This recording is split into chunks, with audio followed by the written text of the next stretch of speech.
Okay, welcome back to the Honest Art Podcast, everyone. Have I got a treat for you today? Actually, it's more of a treat for me because I'm such a fangirl. But I'm sorry if you guys are watching it on YouTube. Like, this cat is like, I don't give a shit who you're talking to or what you're talking about. This cat So wants to be funny. the star of this podcast. Exactly. So today I am talking to the incredible jewelry designer Nina Berenato. And let me just tell you a little bit about Nina Berenato. So I live in Austin. Nina lives in Austin. I don't know if you know this, Nina, or if you remember this, but years ago, I think we've talked about this before, but years ago, you were on social media talking about your jewelry. You were doing really great things for women's organizations, but you also were sharing something about therapy and Oh something yeah. that you personally were going through.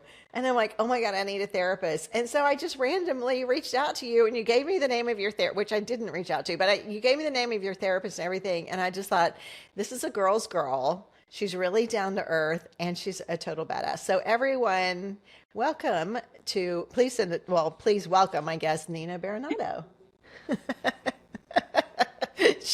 So those of you who are listening, she just gave you some, little fangirl, fingers here. But Nina, okay, I think that one of the things that I love about what you have done is we were talking before the podcast started. So you're a jewelry designer who is like making moves, like doing incredible things. And for those of you who are going to Google her afterwards, you gotta, when she originally launched her brand in 2012, I want to learn more about that. And you were working out of a vintage Airstream trailer. And since then, your work has been featured with Beyonce and Lizzo and Billie Eilish, and it's just so cool to see you, who does so much good and is so creative and so cool, getting your work recognized the way it is. How does that feel for you? Does it sometimes feel like a little crazy or? That feels crazy every single time. Because most of the time, I think what people don't know about celebrity partnerships is I'm not working directly with Beyonce, right? Like I'm working with Beyonce's stylist who's coming to me for a specific piece or may have heard of me or needs me to make something custom. And so I don't really get the full scope of the project or a lot of information about when it's going to be put out because number one, they don't want us as designers to start talking about the project accidentally when it's supposed to be undercover or a surprise or something like that. So I generally see my work on these celebrities at the same time as the general public does. So like y'all are freaking out, I'm freaking out, we're freaking out together. It feels a lot like a group of girls holding hands and jumping up and down and being like, yeah! Our followers, my team, me. But like we see it all at the same time. Very rarely do I have any good insight on how or when these things are going to be utilized. So yeah. And I think too, one of the coolest things that I talk about sometimes when people ask me about celebrity partnerships is that having the pandemic actually helped me grow that aspect a lot more because prior to that, I utilized kind of a middleman who would run a showroom for me and would have all my product in either New York or LA. But because of the pandemic, they closed down. So I brought all my product here. And then I just started reaching out to stylists myself, getting those, like a lot of those connections are usually super gate kept by, Yes. that middleman. They don't want you talking directly to the stylist. Well, they were Yeah. shut down. So I was like, I'm DMing them. Like, I'm DMing Beyonce stylist. I'm DMing Lizzo stylist. What's up? Like, can I ship you guys jewelry from Austin? And they're like, yeah, because everything kind of switched. And so it just kind of opened up a big Pandora's box of opportunity where I felt more comfortable to just directly communicate with these larger celebrities and their stylists. So that was Yeah. a good thing that came out of the pandemic because it kind of allowed me to see things in another light and be able to access things myself that were kind of gate kept prior. Yeah, yeah. Well, I think that that story is so relatable for all artists, really. What I find kind of fascinating about this is that uh, most artists, and I'm going to put myself in this box, most artists, excuse me, find it super daunting and hella scary to reach out to a gallery, to an art consultant, to an interior designer, anything. Like we just feel so nervous and, a little bit imposter esque to reach out to these people promoting our work. What is it about you that you're just like fucking going in? Let's do it. I don't know. I do think I have a little bit of a thick skin on that. Like I am super willing to put myself out there, look stupid, like in society's terms, which you might be scared to look stupid. I think it kind of flows into social media as well. Like I'll go out there and do something silly. I'll say what I really want to say without a filter, without worrying like how somebody's going to perceive it. I'm like, my people will understand it, and that's who I'm doing this for. So I think it's the same way, probably how fine artists might be, trying to reach out to a gallery or a collector or something like that, and they're like, they're not going to answer me, like, well, I'm always like, well, oh, that's the worst that could happen, that they just don't respond. Like, that's not even bad. Like, you could get run over by a car. Like, this is not a big deal, guys. So I kind of just try to go into it like with that mindset of just like pull that fear off. Like, it's really not a big deal if they don't answer.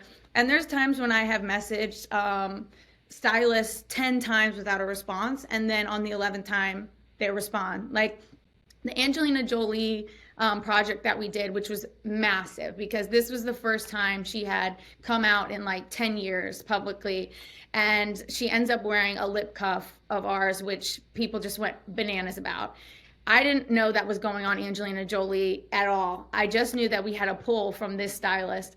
But the funny part about it is that I had been emailing this stylist for over 10 years with no response. He's just on my list, and I'd always just kept writing him because he had Alicia Keys. He had, amazing celebrities on his roster. I did not know he had Angelina Jolie, okay? and so randomly, the girls say, hey, we got an email back from this stylist, Jason Bolden. And I'm like, Jason Bolden? You got an email back from Jason Bolden? He's never responded in all these years. And I was like, whatever he wants, we can do it. Like, kind of moment. But it's like that. Like, if I would have quit emailing him because he didn't respond to me for 8 years, but then on the 10th year, he replies and he wants to put it on Angelina Jolie. I mean, what is that quote that you miss every shot you don't take? So Exactly. Exactly. And for those of you, I hope you will all head over to Nina Berenato's Instagram, because when she says she's not afraid to put herself out there, that she's not afraid to look silly. I think you said stupid. You never look stupid. You look like you're having a good time. But it's really, really inspiring. And I often talk about how artists, if they should just be the fullest version of themselves, not like, because that's where we feed our own creativity too. And so I often say, like, if you are anxious, like you feel like you're an anxious person, be the anxious artist. Like, Yes. like put yourself out there with all of your anxiety, talk about your anxiety, but share all of it, because your people are going to find you. Like what you just said, your people are like me. We'd love it. We love that about you. Exactly. And that's why Exactly. and that's why you have women lined up around the building at your stores. I know this. I watch to get, you're like, yes, they are. They're lined up around the building to get your permanent bracelets. And I mean, I just, first of all, tell people what that is. It's a brilliant idea. I think it's just amazing what you're doing with these. Yeah, so it's kind of spawned itself outside of, again, pandemic times. I think I had such a unique experience with this because it was one of my most creative times, because you had that undercurrent of like you have to fight to survive. So like my best ideas were coming out, and I think this all came from a customer who had asked for a bracelet repair, and a charm put on from something that was from her deceased mom. And that idea had stuck in my head for so long. And while we got through the pandemic, it was like people really want a form of connection. They're looking for a way to be close to the people that they can't be close to in this exact moment. And so we really wanted to bring something that would, just create that feeling of connection.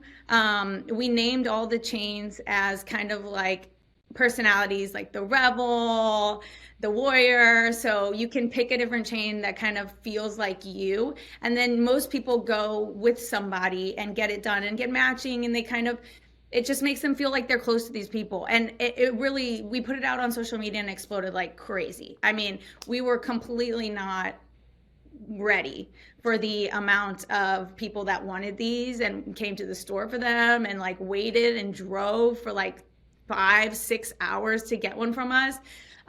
Took social media by storm for sure, became a massive part of our business that just allowed us to invest in so many things and grow, open up second locations and things like that. It kind of is one of those things, like as a designer, that you wait your whole life for something like this to blow up and be able to like lift you off. On the other hand, as an artist, I was a little annoyed that it wasn't the jewelry collection. You know what I mean? I'm like, well, what about my actual artwork? Yeah. Hello. I'm an artist. But I got over that. I'm over it. But you know how it is. I'm sure we'll get into this a little bit more as we talk about our process. But when you're putting out new work, you want people to just be so obsessed with it the way that you are. But you just can't choose what people connect to, and they really connected to this, and it's really incredible to see how people, the stories of what people utilize it for. We have people that utilize it a lot for like intention setting as well. They zap it on every time they see it. They're reminded of what they're working towards. They're reminded of their goals. It's just really cool. It's something so simple, but it just means a lot. Right. Okay. So I'm just going to explain this a little bit more. I know I said permanent bracelet, but what it is one of Nina's bracelets, and you can choose the charm, and you go with somebody, hopefully you would like, maybe love. And if you stop loving them, we will cut it off. No, I'm just kidding. Yes, exactly. And the way I like to equate it to is kind of like a safer version of a tattoo. So it's like you want to permanently have something with somebody that's meaningful, but it's a bracelet that you put on permanently, unless you can get it cut off. And it's such a beautiful sentiment. And the other thing that I love about, well, your jewelry in general, I'm a kind of a minimalist. That's a hard minimalist. Like the only jewelry I have, these are my great grandparents' wedding bands that I wear. And so the things that I wear, I would like to have, I like them to be sentimental. And so I think that's one of the other reasons that I'm so drawn to your jewelry, is because there's always this meaning or this concept. Like it's not just jewelry for jewelry, right? There's always something. Tell us about that. Tell us like how that process is for you and why you decided to do it in this way. For the bracelets, I think, well, just for any of your jewelry, really. I mean, it's your whole line. All of your lines are so I think it just goes back to me being a nerd, like at the end of the day, and having topics that I become super obsessed with. Like the very first collections way, way, way, way, way back, over 10 years ago now, that I was making in Brooklyn while I was still an apprentice. My first collection, which I hate to tell this story because it makes me sound like such like a girl. I don't want to say like girl in a negative way. My first collection was inspired by my boyfriend at the time's zodiac sign. Like it's just like such an eye roll. Like, ugh. So it's the constellation Leo. He was Leo, so we all know. Completely relatable. This is so exactly. What girl doesn't go, why did I do that for that guy? Exactly. So whole first collection, constellation Leo, I'm like 23 years old at the time, young love, everything rises and sets. But then when I was in New York, I got access to tons of museums Like, I got to study anthropology, history, modern and contemporary art, got to walk the streets and see street style that was just changing every single day. And I just would get super inspired by little things. I've always been a huge mythology person, which you'll see running through almost every collection. My parents used to read me myths, this book that's called Classic Myths to Read to Your Kids. I gift it to like everybody that I know that has a baby. It's like it's like the I signature love Nina that. gift. But I grew up on those stories, and I've just loved like the characters, especially traditional Greek and Roman. So a lot of my first collections were based on female heroines from those stories. And I would kind of take the story and I would want to like just imagine if that character was living today, what they would wear. And that's how a lot of my first collections started.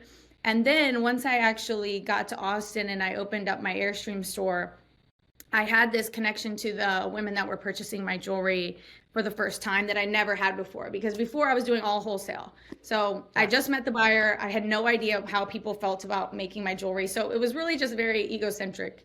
I was like, I'm making what I want to make because I'm inspired by these stories, and also a Yeah. little bit too of I'm trying to push myself to be better as an artist. So I'm trying new techniques every season and stuff like that. But when I got here and I had the trailer, I could meet these women that would come in and they would tell me like stuff that would just be mind blowing. Like, I wear the goddess necklace because I'm going through a fertility struggle, and I hold it every time I go to the doctor's office, and it reminds me that like whether or not I can bear children, I'm still a woman. And I'm like, what? Like, my jewelry is giving you that? Like, or I have this ear cuff that of yours, and it's so wild and crazy and powerful that I work in an office of all men, and when I just want to fuck with them a little bit, I put that ear cuff on, and they just know, like, it makes them shut their mouths and like stuff like that. And I'm like, yes.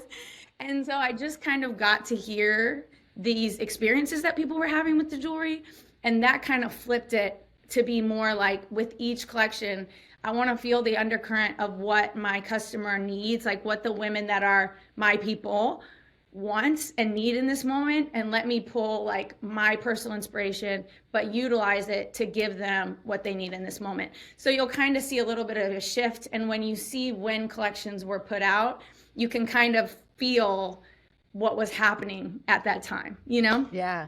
Yeah. So you said a couple of things that that I just want to circle back to. Number one, you said that, you were just trying, with each collection, just trying some new techniques, some new things like that.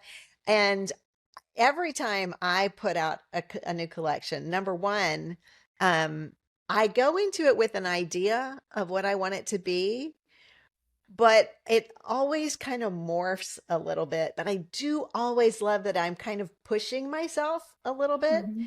For you, releasing a jewelry collection, do you find that you'll have one idea and it changes, or you get an idea and you just run with it? How does that work for your creative process? I think it's interesting because it's different depending on where I am. So I think once the bracelets really took off and we had this opportunity to expand, I had a lot more admin type stuff that I needed to do, which took a lot from my creative process. So at that time, I would more be like, okay, I'm going to pre-plan. I'm going to articulate these projects. I know these are the ways that they're going to work, and I need to get this out. I'm on a timeline, and I also have this huge new amount of work, that I have to take on. But before, I would always be in a like a play, like a play zone, where I would go into it and I would just not really plan. I would have maybe like one central icon that I'm going after, and then I would just kind of see where it takes me. And like I loved that. Like, I could tell both of us are just like kind of drooling over here thinking about that space. I can tell, but That play time. Oh, just the oh, it's so best. good. I'm also like, don't look at my hands, look at my manicure right now. I can't, oh no, expose myself. But yes, like it's so great. It's like so fulfilling, and it's why we started this in the first place, is to just be there, right? But then again, you're teeter-tottering on that, what's going to be great for your customer and what your customer wants and how you can better serve them as an artist. So I think when the permanent bracelets took off, it flipped me on my back a little bit, where I was just like, okay, I have all this extra work. I need to figure out how to complete it all. And I lost that a little bit. And then in this last year, I've kind of been like rolling back into that and being like, no, no, no, no, no. Like, you will burn this all down if you don't get back to that sense of play a little bit. So I've just kind of been strategically sprinkling that back in and allowing myself to kind of play around and mess around and have some failed projects and not have that pressure. You'll also I see, love as we were that. talking about before we started recording, that my collections are much less on a deadline timeline right now, because I'm like, I'm gonna make what I want to make when I make it, and I'm gonna allow myself a little bit of that grace so that I can try new techniques. I can pull different aspects of jewelry making that I wasn't utilizing because they're not the fastest, quickest way for me to produce this, Yeah. and do some things that are more fulfilling for me as an artist. Right. Okay. So it's so funny you say this, Nina, because I've been on a roll like the last couple of months, like on Instagram, on emails, on the podcast. My thing recently has been play. Like we have got to get back to play. And I think it's because I needed that, right? This for the same thing is like it's wonderful like to experience the success as an artist. Like that's what we want, right? We want to be able to live, financially independent and do what we love and be a creator and put work out in the world that's meaningful. But when it can get to be a lot, and then you have to restructure. And I love that you and I both were like, oh, well, we got to go back to playing. We just have to, Exactly. Exactly. we have this instinctual thing that we've got to get back to playing. Okay, but I want to touch on something else that you said that I think is meaningful for all artists. And that is that you felt like you were a bit disconnected from the consumer since it was more wholesale when you were in New York. And then you got to Austin and you started having this experience like what we would call it, direct to collector. Like there was Mm-hmm. no, there was no like middleman or anything. It was, you were just going straight to your consumer and you saw how your art, your jewelry was literally validating their human experience. And I always say I have chills now because I'm so passionate about this idea. Um, it makes me sad so often when artists don't like value how important the work that we do in the world, right? Like I think some people might look at you, Nina, and they'll see your jewelry and they'll see, the accolades and the celebrities and they'll see all of that. But I feel like the thing that means the most to you because it shows in your philanthropic work and everything. It's like the meaning, like the way your jewelry and your art is validating those women that are struggling with fertility or they're whatever that might be. Your art is validating the human experience, and that I have full body chills now because it's just you're validating my human experience as an artist right now. I mean, Exactly. it's just the best, isn't it? Yeah, it really, really is. I mean, it's like you really never know how you are affecting someone until they tell you. So you have to, like, if you're not receiving any of that feedback, you have to ask. And then you'll hear, like, those are the things that like, just like me, they really drive you. Like, all day long, we could be like, what's awesome? Making my own schedule, waking up when I want to wake up, being an artist for a living, like, that's great. But what's really great, what really gets me off, is knowing how I've made other people's lives better through whatever I'm doing. And like even in the store, like having a retail store on top that sells my art, it's like a whole nother layer, right? Because Yes. this is right in the middle of capitalism. Like it's about making money. We're thriving in the marketplace. And so the girls will always ask me like, what's the most important thing? And I'm like, that they are smiling while they're in here, that they leave like with this sense of joy and this like addition, this light, like a little bit lifted off of them because they're in here with you and they're with your energy and they're feeling, the vibes of what we're creating and the environment. And not everybody gets that in-person experience like we do in a store. And in the Yeah. digital era, I think it's a lot harder to feel like a genuine connection with people. But I always tell people like I add the people that follow me on Instagram back. Like I look at their photos, like I like their stuff. I answer my own DMs. Like I have connections that I've built online that are just as real as connections that I have. So if you have somebody that's commented on your thing, like follow them back. Like, talk Yeah, to them. Like, why you can figure out why they followed you. And it's not even about the money coming in by a purchase is going to be so much less fulfilling, and at least for me, which we do need it, you are right. But hearing from them, oh my God, no, I came across this and it hit me because of this experience.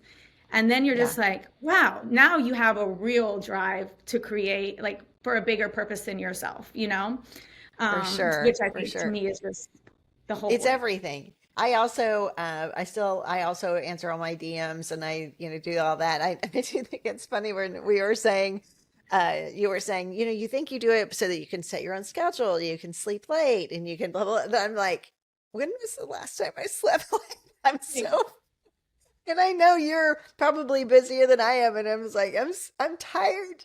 So tired. It's a I'm good like, we tired, but can, but we don't. we can, No but shade we do. though. No shade to anyone that is a night owl, because some of the best creatives are night owls, Like my best friend, he doesn't wake up until 1 p.m., but he makes art until 3 and he's happy as a clam. Oh, I absolutely love that. Okay, so let me ask you this. We haven't talked about this ahead of time, but if you could say anything, whether it's to a new jewelry designer, whether they're young or they are old like me, or and anybody thinking about going into an artistic, creative career, do you have any advice from the stuff that you've learned along your journey from, just kind of hoping this is going to work to thriving and trying to find time to sleep, right? Do you Yeah. have anything you can Yes. share with any lessons you've learned along the way?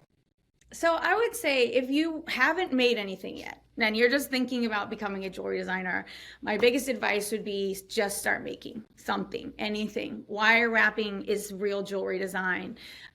Beading is real jewelry design. I think it stops people a lot where they think the type of jewelry that they might be capable of making isn't traditional metalsmithing like I do. They're not soldering. No, that is jewelry design, the same as what I do. So just get out there, throw a YouTube on, and start learning the basic skills and make something.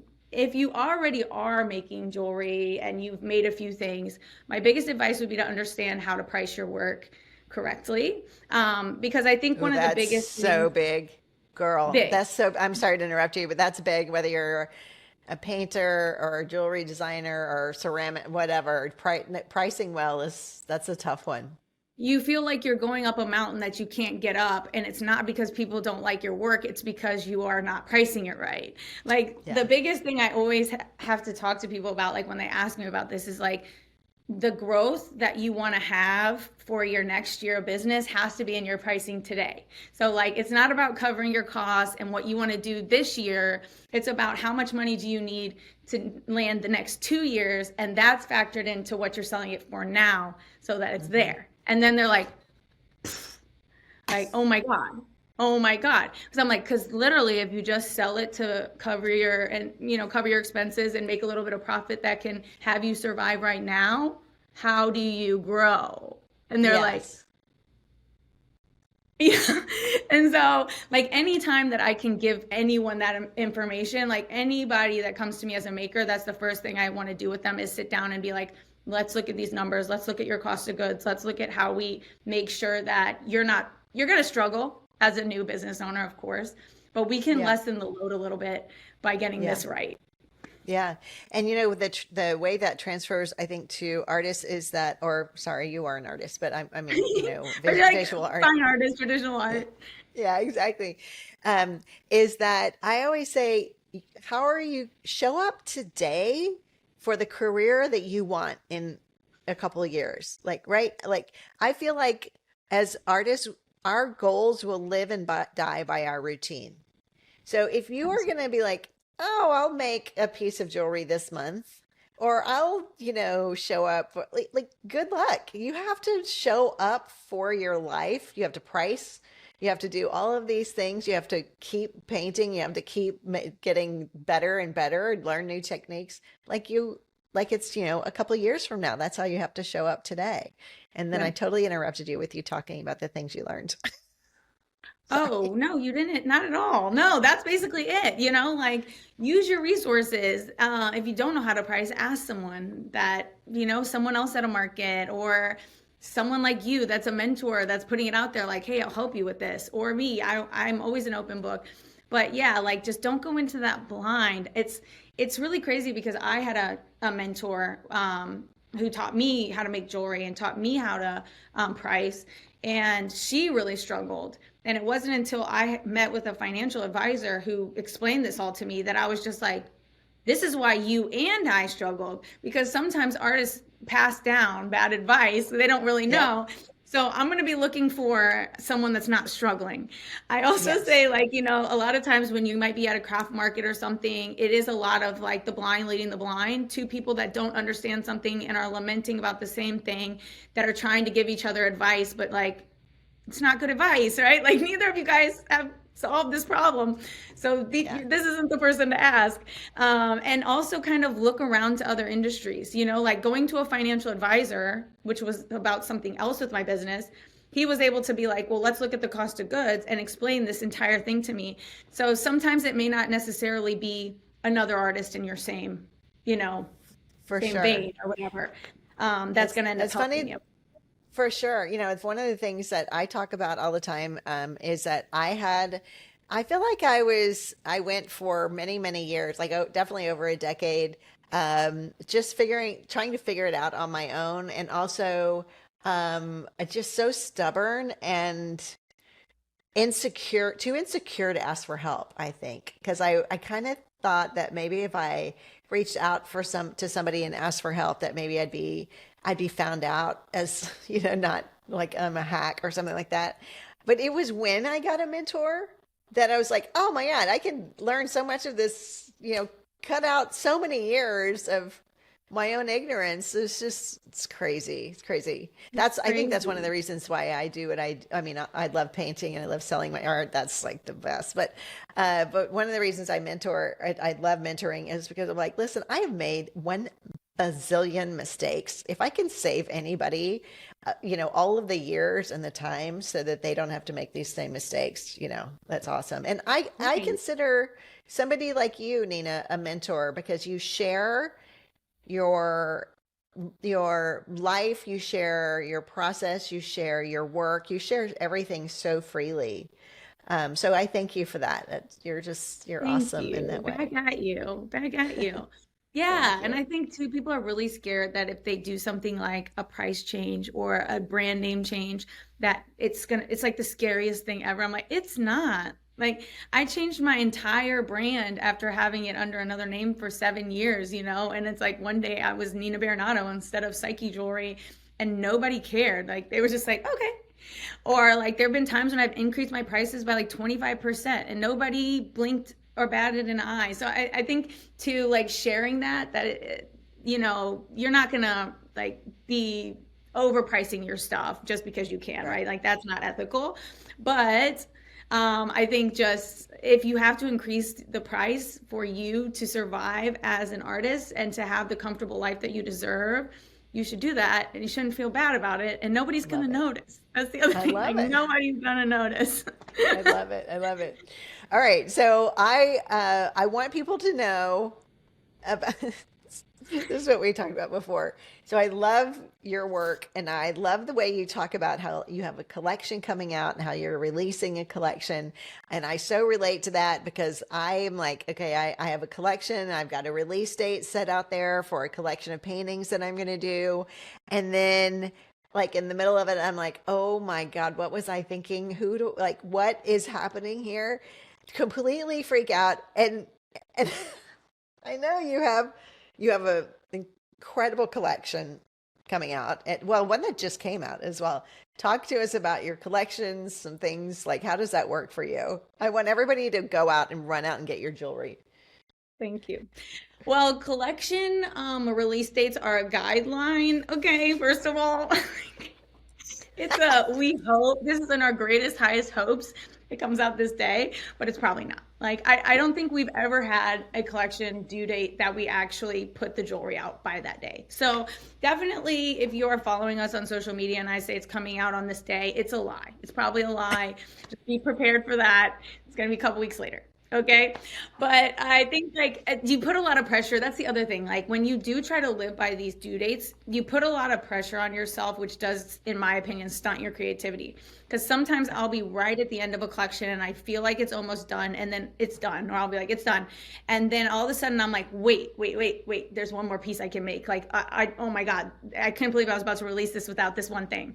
And then I'm like, I have to scurry and I have to make this. And for it to be fully perfect, I have to have this thing. Also, I think for me, my vision is always so clear on what I want everything to look like, what the message has to be, how people need to feel when they put it on, the wearability, the comfortability. I'm with you too, Jody. Like I'm a minimalist. Like I work with my hands. I got no rings on. It has to be comfortable, you know? So I've got to test it. I've got all that stuff and it takes time. So I've tried to kind of remove the pressure of my collections coming out seasonally with the actual seasons. I try to now put out 2 collections a year. The spring may come out in summer, the fall may come out in winter, you know, or whatever, but it is what it is. We do our best. We do our best. But we were kind of chatting earlier before we started recording about when you get another idea in the middle of something you're trying to execute and complete, and how that just throws a whole nother pan on the stove for you, because now you can't focus on the original project because all you can think about is the new idea, you know? So Right. that adds Totally. another little bit of spice to the whole thing. Oh my gosh, this is the world of being a creative, right? Yeah. And it's so funny when you know, for at least for artists, when people are like, you have a designer, you have a gallery, and they're like, okay, I want you to paint like this, and I want you to keep painting like this. So do Yeah. this and like stay in your lane. And I'm like, we are that is the complete antithesis of who we are as creatives. We want to do all kinds of different things. And to your point, sometimes we want to do them all at once. So that Yeah, can the be a girls will problem. tell me from the store, they'll be like, hey, everybody wants necklaces right now. Like, and I'll be like, well, the new collection has 12 earrings and 1 necklace. So, you know, like at the end of the day, it is not only like what I'm inspired to create, but also like what I know that I'm gonna make that's gonna be like good. You know, like I'm not just gonna Yes. put out a hat like shitty necklace just because people are buying necklaces and I'm like, well, let me make another necklace. I'm never Yeah. going to do that. So if it ends up meaning that I'm not following necessarily the trend, I'm always just going to try to put out my best work, whatever that is. Yeah. But I can Yeah. see Are how, you as an artist, when you have a gallery or something giving you a guideline where they're like, oh, we sold all 5 of these in 5 days, make 5 more. And you're like, I have moved on. You know, yeah, like, well, that can be exactly. tough. Yeah. So, are you familiar with Rick Rubin? Yes. Okay. And, you know, he talks in The Creative Life, the book that he wrote, Mhm. he talks You mean about the how Bible? The Bible? the, it is the Bible. Thank you. We got to go have drinks soon.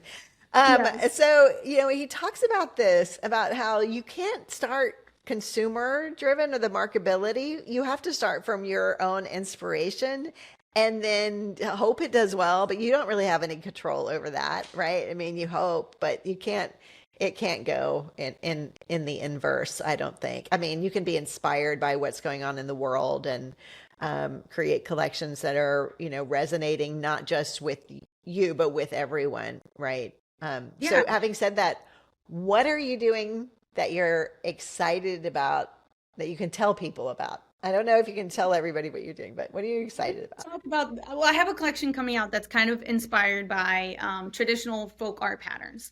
I am also super inspired by pop culture and what people are wearing on the streets. So as Beyonce went all Western wear on us, I got super inspired by that. So it's kind of digging into some of those traditional Western and folk art patterns, just reinventing them in a really modern way. But that's not the one I'm even, that's fine, okay? But the one I'm really excited about is this collection that I'm doing based on dream symbolism. So basically, the concept is that you know how in the new year we kind of create. You're the first person to hear this, by the way. Only the girls in the HQ know. Breaking news. Oh my Breaking God. news, breaking news. So you know how we all create vision boards, for what we were trying to bring into our life and things like that. I'm a big vision boarder, and so I wanted to do kind of like vision board necklaces where you have all these little charms. They're all charms of things that I've personally seen in my dreams, and they coordinate with a card that you can kind of put into a vision board, but you link them on yourselves and you build it, and it's like a vision board necklace of what you want to bring into your life. The fuck up, Yeah, Nina. This it's is so cool. wow. And like not only that, but I'm making all these miniatures of stuff that is like so personal to me, that's like bringing me so much joy. Like the number one dream I have is my teeth falling out and cracking and like moving into further into my mouth and like all kinds of weird shit like that. So there's a little tooth charm, and then there's like a corresponding card that like talks about, what that means and things like that. But I'm super obsessed with this. Like, it's bringing me so much happiness to bring these things in. And you know how there's kind of like a collective consciousness, obviously. So even though all these things are things that I've specifically seen in my dreams, and just like all my collections, like these are super tied to me as a person. So when people Yeah. buy jewelry from me, like they're buying an experience I had, a feeling like a time I went through, a feeling I had, or like something that I saw that like hit me in the heart and like changed me as a person. So that's a connection that we're having now when you're wearing my stuff. But Yeah. also, like when we talk about my people, like my people are having those same experiences in a different way, but they're feeling those same things. They're seeing those same things in their dreams. And so we're all just kind of connecting into a community through my jewelry. And it's like one of my favorite things. And this in particular, I feel like is like a really special way for us to do that. I am losing my mind. I I know. can't It's so good. I wait. This is so exciting. So my daughter and her best friend, they went to the girls' school of Austin. They were middle school friends, and they just started this podcast called Horizontal, where they're like laying down, and it's hilarious. But they're both comedians. But one of the things they do each time is they talk about they do like an amateur interpretation of people's dreams. And so, which is hilarious because they're doing it as comedians. Like, okay, this means, and it doesn't, it's whatever. But one of the things that Mason, my daughter, said is, I have this reoccurring dream that my teeth like fall out. They like my teeth are falling out. And her friend said, that's so weird. I've never had that. And I was like, I always have that dream. I've had that dream so many times. Yes. Yes. Like last night, I was just I have very vivid, weird dreams. So that's also like something that like has always been interesting to me. Like, what does this mean? Like last night, I had a dream that we were trying to put a new bar table in one of the stores. No matter what we did, we couldn't get it level. Like one part would go up a little, one part would go down. We put something on that. The other side would go up. And it's like, that type of stuff fascinates me. I'm like, what is like, number one, I do feel too that dreams are a little bit of a thin veil to the spiritual realm, I agree. especially when I have like dreams of animals or certain things that like I wake up feeling like something happens. Kind of, I'm not to get like all woo woo on you, but Oh sometimes I do no, wake up like, bring the woo. oh, Bring the yeah, woo. I'm like, oh, I feel like I had some kind of weird connection there, or like something was trying to be told to me. And then some of them are just so wonky that I'm just like, I don't know where that one came out of, but you know, That is so it's just amazing. fascinating to me. Yeah. Okay, so I'm going to ask you this, but I know the answer is you don't really know. And even if you told me an answer, we're not going to believe you. But when do you think that? No, that one I guarantee. I'm just kidding. I'm gonna try to put that one out for the new year, because I feel like it's a good time for like bringing what you want into the next year. But once again, it's a guideline, not a Yeah, promise. that's right. I love that. Well, I'll be the first in line for that collection. I can't thank you enough Oh my God. for this conversation. And again, I want everyone to go find you. But where is the best place for people to see your work or to find you online? Like, tell us all about it. If you live in Texas, please come experience the stores in person because they really are magical spaces. the flagship's in Austin. We have one in Dallas, and we have a little pop-up in Houston where they just do permanent bracelets. So if you can come in person, that would be number one. But you can also visit the website, ninaberenato.com, and so follow our social media, which is, as you said, a little silly. Yeah. So perfect. Instagram's Nina Berenato and TikTok's Nina Berenato as well.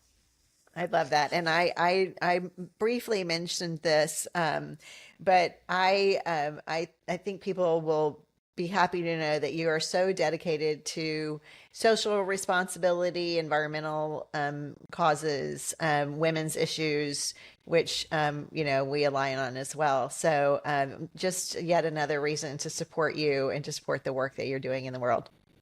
We are doing it for the girls, okay? We're doing it for the girls. Absolutely. All right. Thank you so much. This has been amazing. Take good care, and we'll talk soon. All right. Bye. Whether you're a new painter or a seasoned one, we can always improve our art to fine art status. I created the color course for Rebels to give you the tools to do just that. I'm a 7-figure artist who has been painting for over 20 years, and this course has everything I use creatively to sell my art globally, to get into galleries and exhibitions everywhere. So the color course for Rebels covers values, compositions, how to uncover your own particular style, color saturation, and of course, my signature color mixing method, and so much more. The best part? The price starts at only $67. Are you ready to make fine art? Check out the link in the show notes for the color course for Rebels.